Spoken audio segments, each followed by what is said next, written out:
So I guess we can start both by drinking the water, and we'll continue from there. So you're gonna drink water. This is good. You must be hydrated. We're starting the interview just after drinking. Cheers. Cheers. Hi. So this is our official high, because we already had an unofficial high, as anybody that does an interview should, meaning probably a 30 minutes in which we both tried setting the technical aspects up, testing the lighting, the voice and the webcams, and having problems and glitches with the webcams and fixing them. And now finally the official high. Hi. Hi. That's true. You really do get to know somebody when you watch how they handle technical glitches. And in my case, I don't know if that's a good thing, because that's my sort of weak point, but it's so nice to connect and to do this interview together in this conversation. I am a big fan of your work. I think you have a wonderful, warm personality that comes across in your video. And as you know, I'm a big believer in the power of video. Yeah. And it was only when we got to know each other and we asked some questions that I found out a little bit more about how you do video, why you do video, the differences between our approaches, but ultimately it resulting in the same thing, which is this greater connection with your students, which is fantastic. So I'm really excited today to sort of talk about some of the aspects of what we do from different approaches, and really try to bring a new perspective in, certainly to my students. That's just a real gift. So thank you for doing the conversation. It's great to talk to you. Thank you, and I would like to say in response to that, because you had a very warming welcome, your personality is something that I tend to be inspired by, because I'm a very logical person, planned person. So when you said warm, I was like, yes, I'm warm. And looking at you and at the way you are creative and expansive in your courses, I have a lot of things to learn and to educate myself, and it's a great experience.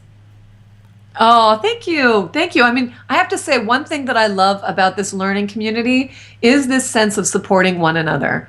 And my courses really do focus on confidence and communication, whether that's in person or on stage or pitching in front of clients, or really on video, which I think is a powerful, powerful tool. At the end of the day, it's that spirit underneath that is really, I think, what's engaging students and what's inspiring them, and to say, okay, well, here are my obstacles, but instead of me going, I feel so bad about this, you have to just be encouraged to say, this is something I don't know enough about, but I'm going to have the spirit of learning in a positive way, and it just makes everything better. And it actually, you can learn better and be more effective. So that definitely comes across in your videos, absolutely. And which is great. Thank you. And to dive into tips and tricks, when you're doing a Skype interview, you have usually you have the laptop's camera here, and yes, you need to look at it, even though the video of the person you're talking to is right beneath it. And that person is so interactive and so funny and expresses, in this case, herself so better, that you just can't stay and look at the camera and ignore the person. And you're like looking down, and then everybody is like, why is he looking down? Why is he looking down? But you need to see that person. So tip for you at the start, look at the camera, even though there's where the fun is. Yeah, that's so funny. That is one of the things that I teach people to do, is really practicing in everyday situations. And because we have these amazing devices, like our phones and things that have cameras built in, suddenly you can have, look, we have the same one. We're like little buddies. Yeah. But to me, you can really practice in such everyday situations, just that one piece, right? Because it's weird to look at a lens. It's weird. Nobody is going to just pick it up and be like, oh, this is the easiest thing in the whole world. I'm picturing exactly who I want to talk to right in that lens. Because as a human being, I naturally want to look here at your face, right? Because I want to, you're all the way across the planet and I want to see your face. And yet the experience for the viewer, we're actually, both of us are more invested in the people that are watching this in the future, so that it's not really about us. It's not me enjoying looking at you right now. It's about me connecting with you and having this conversation, and people who are watching it are going to feel more engaged because my energy is going right into that lens. And to me, that muscle, that sort of getting comfortable doing that, must begin in everyday situations, so that even if you're having a video conference call for work, and then like, who cares where your eyes are, right? But you have to practice, because the other person won't realize the reason why they feel more connected to the conversation and your ideas is because you're looking into the lens. They don't realize that it feels off-putting. It's like if you're at a dinner party and someone's just not looking at you, they're like looking around the room, or they're just talking to the table, but they're never making eye contact. You feel left out. It's just human nature. Yes, actually we should suggest Mac developers to put the webcam right in the middle of the screen so we can look at each other while doing the interviews. Yeah, it's funny, but there's such human things. All my teaching is about really just being a really kind, lit up human being. And so I always say the side benefit of my work is that you just get happier because it's just happiness, because it's really going back to that energy of who we really long to be, that sort of quiet simplicity, being seen, being heard, feeling like you're not being blocked by your fears and inhibitions. You're just more in flow. But, there's reality of challenges that come up. It's how we deal with those challenges. And so one thing that I've really learned from you is taking this, we all gravitate towards what we're comfortable with. So for me, given also my background, being on camera for a better part of my adult life, to then translate that as a teacher and be on camera is great. But what I wasn't as comfortable doing is all the technical stuff. So here you've made courses that make it really easy to think about video in a different way. So whether it's creating video with a stark background that you can sort of integrate yourself into a keynote presentation, which is super fun, or even using Screenflow to take really normal situations like Skype interviews or Skype conversations and turning them into really great content by editing them, and high quality lectures is awesome. Or even you, and when I looked at your courses, I didn't realize until I spoke to you that you were really reading from a teleprompter, which is something that I really teach people not to do. But that's because that's my way. But because to do a teleprompter well, you have to practice. You have to actually know what that is. So I'm curious to ask you, especially for my students, what are sort of your secrets to making your teleprompter, your script delivery sound as personable and as engaging? What are some of the things that you do? Well, at first I should tell you how I started using the prompter, because since I'm an introvert, and as probably all your students know, you're an extrovert. But I'm not. That's the big secret. But we'll talk about it later. I'm totally not. Well, you're expressing yourself as an extrovert. I'm like, my sentences are 20% of yours, and I'm talking way less, as we all can see in the video. So when I started, I had trouble being expansive, expanding my words, and being creative in front of the wall, because I wasn't in front of the people. When I'm doing trainings, offline trainings, it's very easy to be creative because you're inspired by the group's energy. You can catch a glimpse of what they expect. But when talking to a wall with a camera in front of it, it's like you're talking to nobody. So what I did at first, and it is pretty funny, I had a small teddy bear, which I put there on over the camera, and I talked to the teddy bear. So I was like, hi! And it helped with my emotions because it was funny to talk to a teddy bear. That jump-started my interaction with the camera. And now when I talk in front of the camera, it's actually easier because as an introvert, when you start something, when you're uncomfortable in a new situation, that's where the hard part is. But once you get comfortable, or once you repeat being uncomfortable many times, you start getting comfortable and then exceeding expectations in that situation. So if you're an introvert and maybe not that expansive, I suggest putting a picture of a friend maybe, or a teddy bear on the camera and speaking to him, her, or it. Yeah, I think it's great.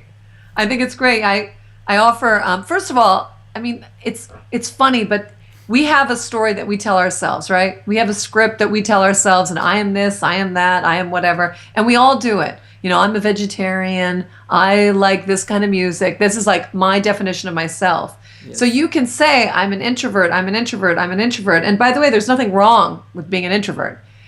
But I also think that you have to be aware that that's not necessarily your perception. You know, just because it's you who thinks that doesn't mean that you're any less expressive or engaging or even comfortable. So it's funny because I would say that you're very extroverted. I mean, you know, you and I contacted each other, whatever, there's a connection. Now, in terms of demystifying my extroverted nature, I have a tremendous amount of introverted qualities, big time. You know, I have a very small group of friends, really small, as opposed to someone who loves going to tons of parties. It drains me big time. So I have, you know, there's a wonderful book by Susan Cain called Quiet. Have you read Quiet? Introverts, yeah.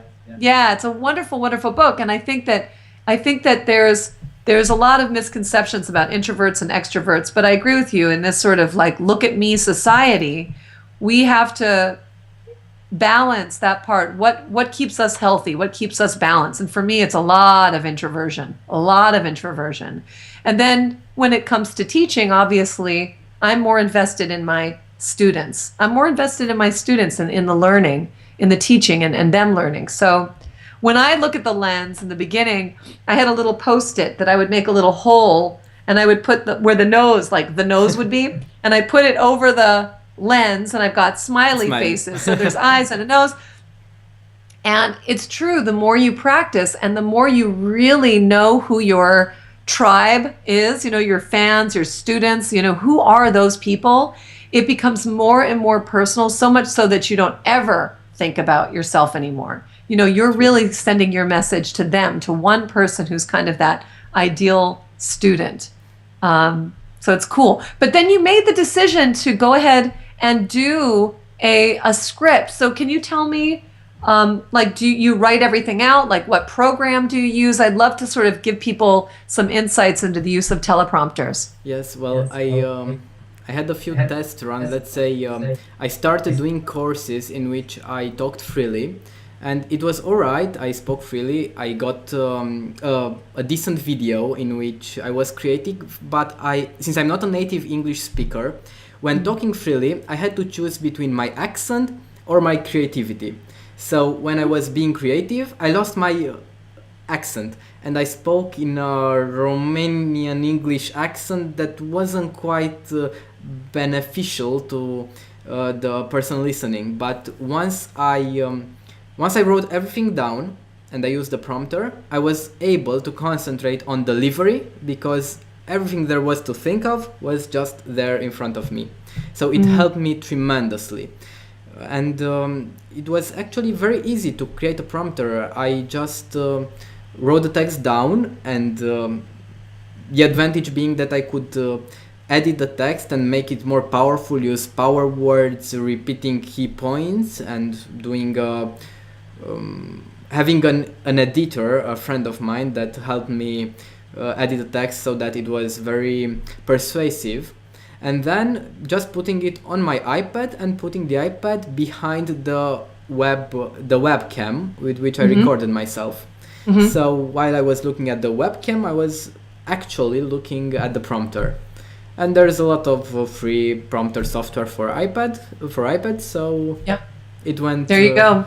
Yes, and there is also an added benefit to that, since in my videos, I had all my content written down and edited so that it had a powerful delivery.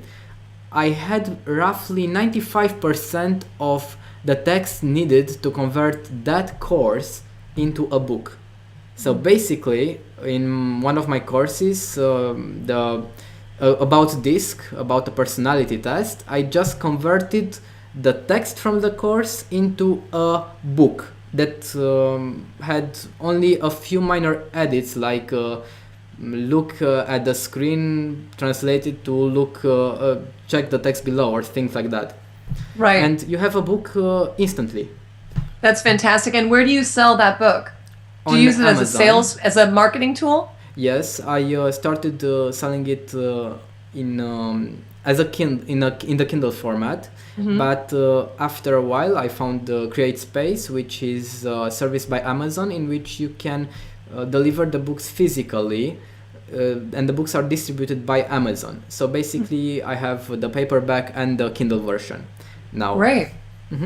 I have That's two fantastic. books drawn from two of my courses, and now I'm writing the third course / book in this way. And usually I offer the books free to my students in that particular course, since they have the content, the identical content from the Right. course. But the book helps me sell the course, because in it I have an offer in which they can send their payment info, and I give them access to the course, and the course helps me promote the book. So Right. it's a win-win. Oh, that's fantastic.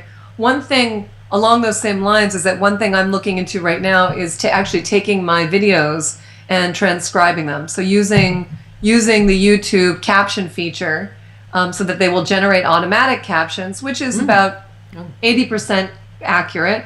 So then that does require some work to go in and, polish it up and add punctuation and obviously correct the things that Google got wrong or YouTube got wrong.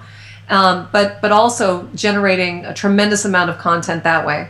And that's something that I sort of had meant to do a long time ago. I have a lot of content, but now I'm sort of catching up and doing that now. So it's interesting how we tackle the problem from 2 points. You are doing the transcripts and the editing after you have the videos, and I'm doing them before. Since I'm very organized and I'm into project management and having a team, I usually have all the content beforehand, which I debate with my editor so that it sounds very good, and it's also good for adding it into a book. And I'm basically having all the content of the course beforehand, and while you are enjoying delivering the course, and then extracting the content to publish afterwards. True. But I will say this. There's two things. One is my organization in terms of market research, asking people what they're looking for, and other forms of research, is that each of my videos are so well mapped out in advance, but using the technique I use called thought bubbles, which is when we talk about bullet points, it's the same thing. So each bullet point, which could be elaborated in text, I elaborate in terms of a story, so that I make sure that I can tell that story very concisely, and I know what points that I want to hit. And I also know that it's going to be backed up by supplemental material. So ironically, I may have a course that has 50 videos, but I just did this for one of my courses, because one of my courses is being translated in Japanese. They're like, oh, by the way, do you have your supplemental material? And I was like, oh, that's really too bad, because it's a 40-page workbook. So it's like there's the part of me that, that does the writing part, that does the organization part. But I think as, we all learn differently and we all teach differently. And the way that I found years ago is that if I sat down to write what I want to say, the information it just doesn't come as easily as if I just stood and I was talking to somebody. There's something that happens in just like, I don't know, the vessel that I am, that it comes through conversation. And the best is obviously with a person. I love working with clients. I love working with teams. This is the most fun for me. But when I had to translate that into a camera, it was all about imagining that person on the other side of the lens. And then I got all excited again. And I could not conjure that same excitement, enthusiasm if I sat at my keyboard alone. Just couldn't do it. So everybody, I think it's important when you're a content creator, whether it's for a blog or for a class, to really figure out, how do you work best? Like, what's your sweet spot? Where is it where it feels good for you? And if it feels like a complete uphill battle, if someone told me, like, in order to make a Udemy class, you absolutely have to write it out and map it out and everything beforehand, I probably would never have done it. But I didn't know any differently. I was just like, I got some things to say. So here are my things. So I think it's important to write. And then what to write comes after. And now it's actually a combination of both. Now it's a combination of both. So it's interesting, but I think it's so individual. Just like children, they all learn in different ways. Yes. And so you have to find the sweet spot of what makes sense for them, in the same way that as instructors, as teachers, as content creators, what gets us excited. As you said, customizing everything to our own needs so that we can deliver better and create valuable content in a way we prefer and we enjoy doing. And this tip is for the non-native speakers out there.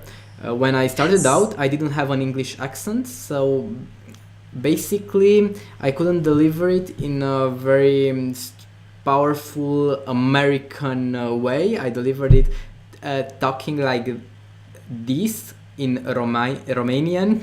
I can't recreate my content now, but I had trouble speaking in English. So what I did was hire an English teacher that stayed with me while I was delivering the videos. And I was delivering, and at the end of the paragraph, she corrected me. And I redid the paragraph with the correct accent.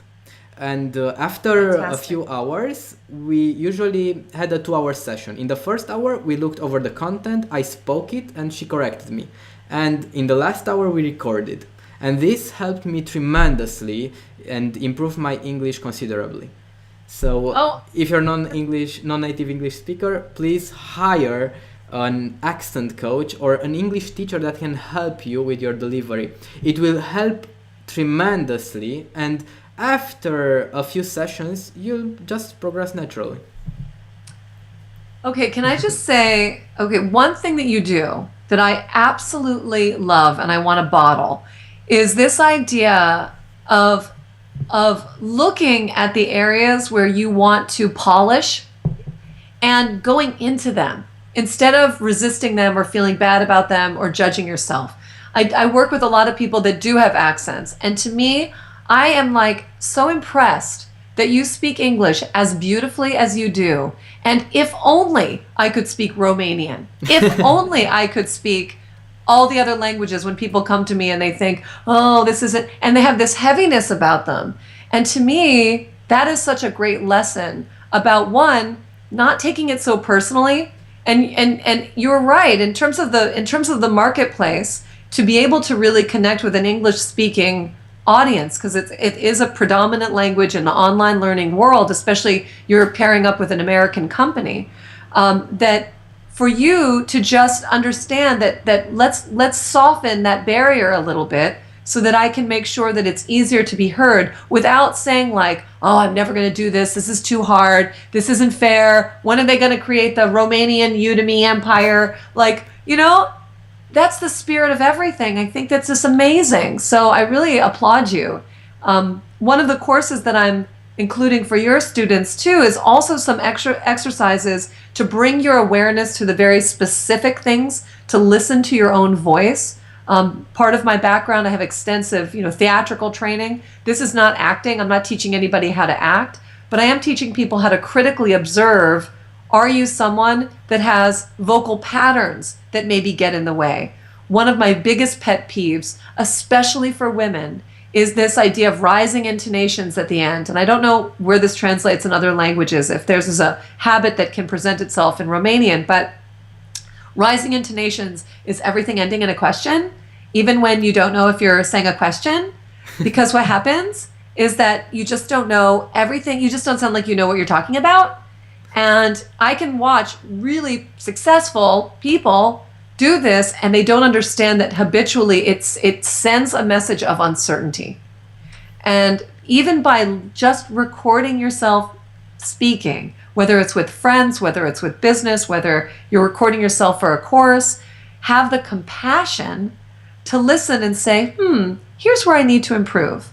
I mean, you embodied that. You did that by hiring somebody else to listen and say, how do I change how I'm speaking to make it sound more American? How does the TH sound work? How does the placement in my mouth? I mean, this is fantastic, but you can improve that yourself by bringing your awareness to your voice, by consciously making some changes which will feel awkward at first, especially if you use a lot of fillers like, yeah, like, it just takes slowing down, becoming super aware, which will feel really awkward, and removing them slowly from your casual conversation. And then your presentation skills will get so much better. So you'll have those lectures for you to share with your students. And I love the way you transmit this and how you communicate. You just apply and give examples when you try to make a point, so that everything and every example is englobed in a story, and you transmit your point with a story, so that I guess you can never forget it. It's like, oh yes, I remember that story. Yeah, but don't you do that? You probably do that in your workshops, right? Yes, in the offline trainings, yes, and when talking from the transcripts, yes. But this doesn't come to me as naturally as it comes to you. It's like, it's wonderful hearing you transmit an idea in such an experiential way. You can touch it. Well, this is my whole point. It just takes practice. That's it. So I would say to you, play around even just 1 or 2 lectures inside your course to give yourself the freedom to say, you know what, I have a story. So now I'm going to just create an extra bonus video, which is just one story about this point. And it could be a story that just happened in a workshop or when you were traveling, something to illustrate your point. Now, I know sometimes you talk about technical things, but I guarantee you that there is some story that you can integrate and give yourself that freedom. I'm not saying one is better than another, but there is something to be said when you're developing relationships online, because it's so limited, right? People are watching them from all over the world at all different times. You're just this person. But I've heard that people say to me when they've met me, and even strangers who have met me at events said, oh my God, you're just you're the same. You're the same person as you're teaching. And I think that there's that human element that people are craving. Because again, like you said, it makes you remember certain things. It makes you feel like you have a friend that you're learning from, that there's something real about it. And even when I've been working a little bit with some MBA students, some masters of business, and boy, they have this language that they this speak that they do with their PowerPoint conversations. And I'm like, you are boring. I don't care. I don't care if that's the way that it's done. It's boring, and you can sell your idea better by having all that data and being a human being. I don't buy that you have to use that sort of business school smarty pants language to be all smart. I don't buy it, because we learn from, we buy from, we are inspired by humans, not data, not information. So you have it. You have it in spades. You have it. You manage, to pull it off even with a teleprompter, but just play a little bit more with just telling a story, just giving yourself the freedom. Actually, that's a great idea. And I think I'm going to add some stories videos in my next courses. After doing a lot of teleprompters, 1 or 2, and see the reaction. Yes, I'm going to test that. Thank you. Yeah, actually, you've built the muscle. You've totally built the muscle. Your English is amazing, so you don't have to worry about that part anymore. Thank you. Actually, when you talked about the MBA students, I saw that a lot of students do courses based only on voiceovers, on voiceover slides, and this is something that I would advise against. Me too. It's all right to have slides with voiceover in your courses, but at least the first 2 introduction videos, try to do them with your face, because you establish a link with your audience, and that's how you get fans and people that like you and want to learn from you. Else, you get only people that are interested only in content, and they will buy that content, not the course with you as the instructor.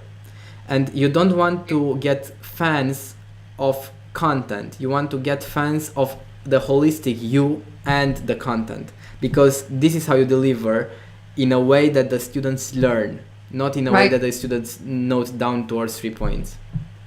I mean, obviously, that's my whole world. I could not agree with you more.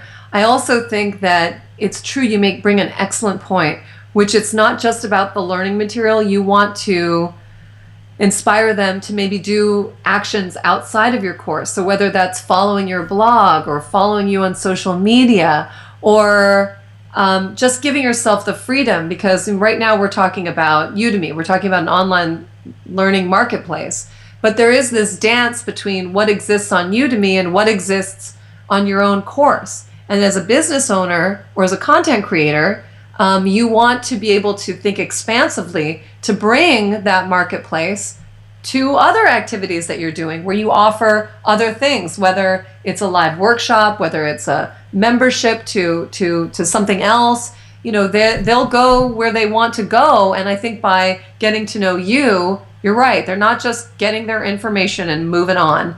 And there's certainly other classes which definitely lend itself to seeing the screen and doing a voiceover. But you're absolutely right. Break it up. Make sure you insert you into the materials well. And that's what people will come back to over and over again. And I think that you're watching the trends inside of Udemy and seeing that, you know, multiple courses is definitely one strategy to sort of build your tribe of fans. And I think when people really love the instructor, it becomes a natural fit to really follow them as they expand their course offerings. It's a great point. Regarding how you talked about how students start following you, I would suggest ending your videos with an action step that your students can take, because that's the perfect moment when you can inspire your student to take one kind of action. For example, in the first video, when they are enthusiastic about your material, you can suggest to them to download a workbook. In another video, you can suggest to them to visit your site when they can get valuable information complementary to that course. And maybe in your content and technical videos, you can just tease them a bit on the next video. Like this is how you put background in your video, and in the next video I'm going to talk to you about how you can change that background and animate it so that you maintain your students' attention for the full length of the video. Yeah, no, it's a great point. Yeah, it's a great point. I mean, I think it's funny, the not legality, but sort of the guidelines of what you can and can't do keep changing. And I think right now it's fine to direct people to other places, but they're not permitted to have to sign up to get it. So you have to sort of, you know, you have to, as a someone who, I mean, I do have on my own website and I do offer all kinds of stuff there, and free stuff when you sign up, but that has to sort of be like up to them to do that, as opposed to like, you can go check this out. I mean, then that used to not be that way. So in an older course, I suggested something and it was embedded in the materials.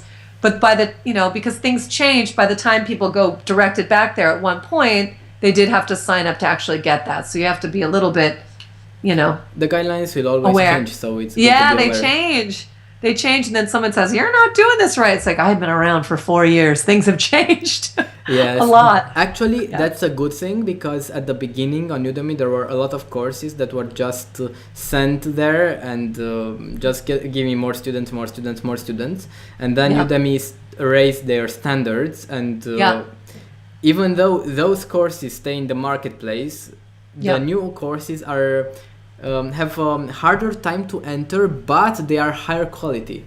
Definitely. So Udemy is moving towards quality now, and that's a very good thing. Yeah.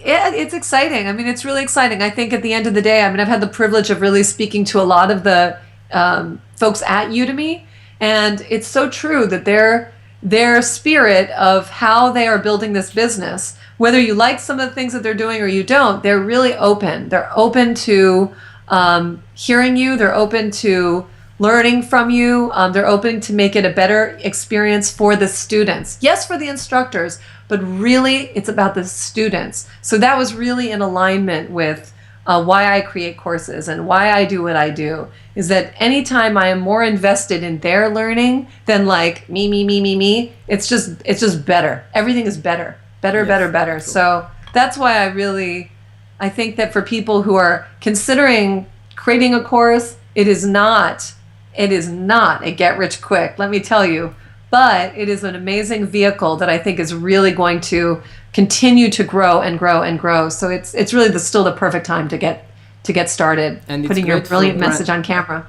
And it's great for branding, as you said. You started translating your courses in Japanese, and I got contacted by a Japanese e-learning platform to publish my courses there. They're still in English, but they sell in yen. So, perfect. Yeah, it's perfect. It's great, and it's just going to continue. It's just going to continue, and technology changes so much, and even the way that we consume content, whether it's entertainment or education, boy, it is like changing. So to be in this space is still in the pioneer phase as far as I'm concerned. So so that it's a reason to be hopeful, and it's a reason to stay very engaged and learning all the time. So it's good. So I'm so impressed by you, and I really think that you've got such an important message to share with people, and such an inspiring story. So thank you so much for sharing some of those insights. And I know that my students will certainly appreciate learning from you, and I thank you for including some bonus lectures as well as a discount to the courses mentioned in the resources included with those bonus lectures. So it's fun. Thank you, and I learned a lot from this video and from you, and I will of course include it in my own courses, and because you're so complementary to my style that the student will just get both words, let's say, and combine them into his own way and his own way of teaching and delivering, and that's just wonderful. Yeah, so, I mean, that's the whole thing. There's not any one best way. There's way you do way that. It's all good. You got to find what works for you, and I think that there's no end to who we can learn from. I'm learning from my students all the time. I'm learning from them, so it's fun. It's fun, especially when you find kindred spirits, as it were. So even though we live on other sides of the planet, and I thank you for doing the call in your evening and my day, it's still, you realize how small the planet really is. It's pretty cool. Yes. We should end this interview just as we started, by hydrating ourselves. It's like we can have a toast. Any interview that we make, we are like doing like this. Ching ching. Ching ching. Ching ching.